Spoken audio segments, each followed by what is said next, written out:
Hey, welcome. My name's Daryl Rouse, rhymes with house, and this is part 3 of a series on how to run your business like a business. How to be efficient, how to be effective, how to be profitable, obviously, how to have balance, how to enjoy your business. Because if you have all those things, you have an enjoyable business that you want to come to. And if you want to come to it, then you will work 60 hours a week or 70 hours a week as an entrepreneur in that business because it's enjoyable and it's profitable. So let's move on to number 1 of part 3 of the series. And number 1 is learn how to keep asking questions. Learn how to keep the conversation going. When I first go into a listing appointment, after I've done all the formalities, I normally start with, so tell me, how long since you've sold a house? And that starts a conversation. They might say 3 or 5 years. Well, tell me what that experience was. Well, they'll tell me their experience. Well, what did you like about the agent and what they did? They'll tell me that. Well, tell me what you disliked. They'll tell me that. I'll ask questions like, well, tell me how you think an agent addresses the price on your property. And when they answer that, I might say things like, well, can you say a little bit more about that? Or can you tell me why they might do that? Or if they put a price on the house and it's higher than what you think it should be, why do you think they do that? So I'm constantly thinking of what's the next question I can ask, or what can I say after they finish speaking to continue the conversation. Now, part of this is always, once they finish speaking, pause for half a second or a second to communicate to them that you've heard it, you acknowledge what they say. You can say simple things like, I understand, or that's interesting, and then ask a question back. So your ability to continue a conversation is all about your ability to continue to ask questions. The more you listen, the more they talk, the more they're going to like you as a real estate agent. Number 2, continuing on from that, it's very important that you get your clients to like you. People rarely do business with people they dislike if they have a choice. Now, if they don't have a choice, yep, they're going to work with you. But if they have a choice, which they do in real estate, no matter where you are in the world, I'm in a small town now of about 15,000 people, and there's probably 50 real estate agents. So you're always going to have that competition. So if you can figure out a way to get them to like you, apart from your blessed personality, but doing little things like listening when they talk, like pausing when they finish a sentence, like acknowledging whatever they said, that's interesting, or I understand, and then moving forward. So if they can like you without you having to say, do you like me? That's a really good thing.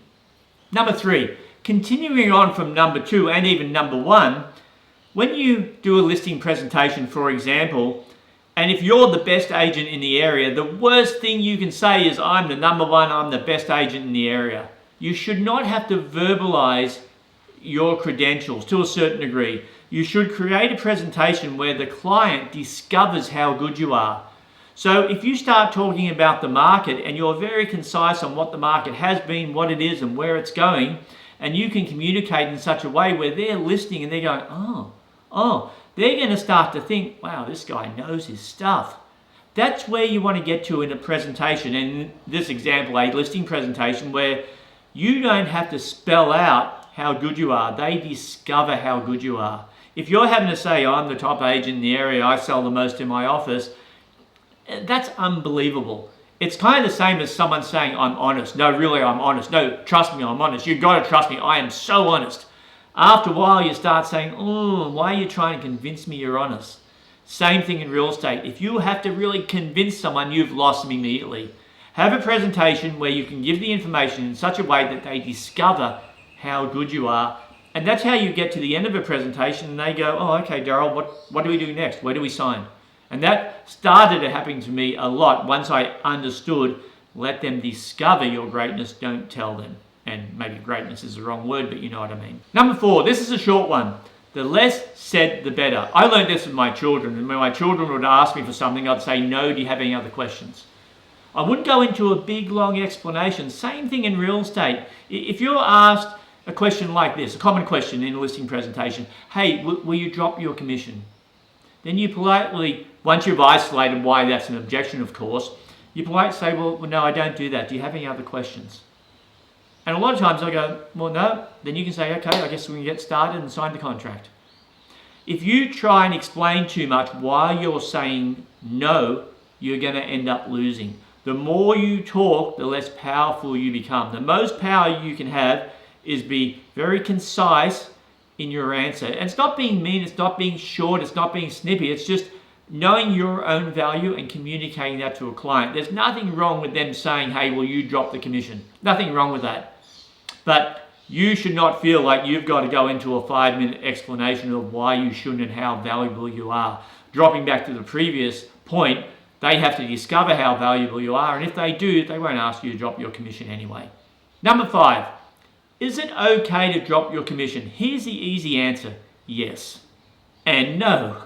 The reason I say yes and no is if you're asked to drop your commission, that's because you haven't shown value in your presentation. You know, very rarely, if you're going in for heart surgery, which I did a few years ago for a bad valve from birth, I always say that so people don't think I just have a bad diet or lifestyle, but we picked the doctor. I did not even question how much it cost. We have insurance and all that, but there was obviously other fees. I didn't question it because he was the best person for the job, and when I talked to him, he didn't have to say, Daryl, I'm the number 1 heart surgeon and I do 5 aortic valve replacements every day. The way he talked to me, he communicated that clearly. He gave me that confidence and I didn't have to ask, hey, how much do you charge? And that doctor over there charges a bit less. So if you're getting the objection of commission in your presentation, that's a bigger problem previous to that, but not getting into that and just dealing with the commission, it's okay to drop your commission sometimes. That's going to happen. And yeah, I used to talk in a lot of seminars for other real estate speakers, some of them still around today. And the other agents on the panels would always say, oh, I never drop commission. And then we'd all kind of nudge ourselves, well, yes, we do. We're just not going to tell everybody. So don't be fooled. Top agents drop their commissions all day long. It happens. If you have to do it, do it. Always give the other agent, if there's a shared commission or a conjunction arrangement, always give the other agent a fair amount. Don't cut their commission.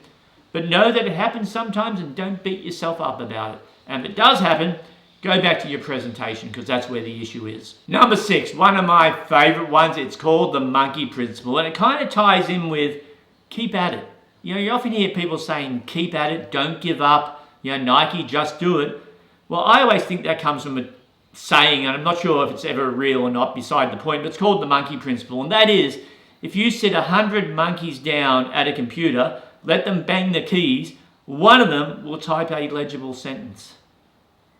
That's what the monkey principle is. And what that really says to you as an agent is keep going.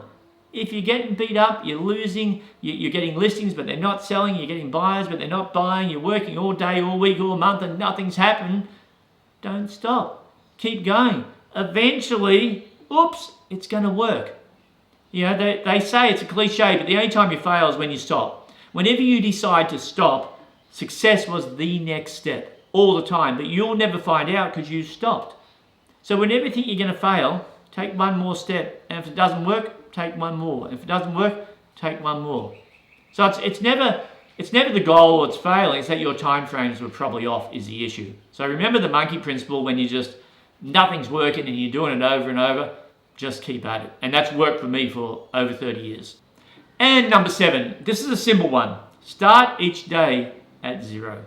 No matter how good or bad yesterday, last week, last month, or even last year was, today starts at 0.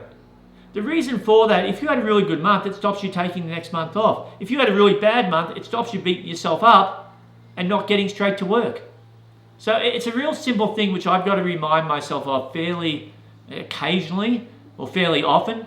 Each day starts at 0. Start each day at 0 no matter how good or how bad yesterday was. That's it. So please like and subscribe. Hit the little bell if you want to be reminded every time I upload a video, which is now twice a week. And that's it. Thanks for joining me.